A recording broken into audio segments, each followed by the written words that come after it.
Assalamualaikum warahmatullahi wabarakatuh. Sampurasun. Alhamdulillahirabbil alamin.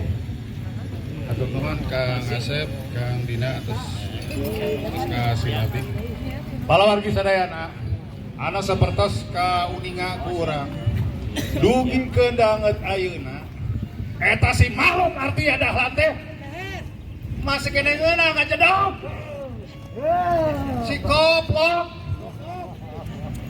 Gusti no agungnya. Nah, nu kitu patut kayaknya dipertahankeun kiranya. Anu lebah gigi belandi itu ditahan. Ngan 2 minggu prosesna ge. Ai urang geus sabaraha minggu ieu teh. Unggal poe ngayakeun aksi.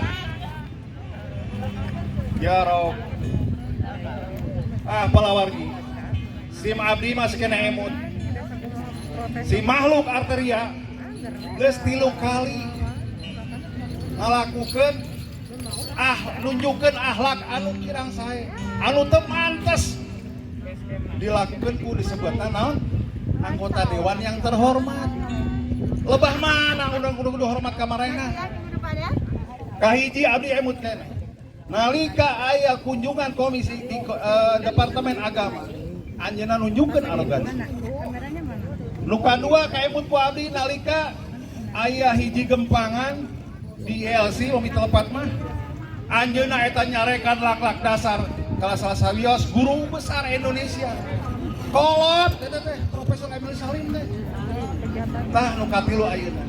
Sapertos sabedunggalkeun Kang Dina. Leres pisan. Nista Maja Utama. Aya nama pokona mah urang moal eureum nepikeun ka Atria Dahlan dipecat. Setuju. Kejadian Jawa Barat anu PDIP. Nepikeun ka Ira Sidiki moal mundur. Urusan aksi ngababela ieu lemah cai. Getih sudah ngotor di aing.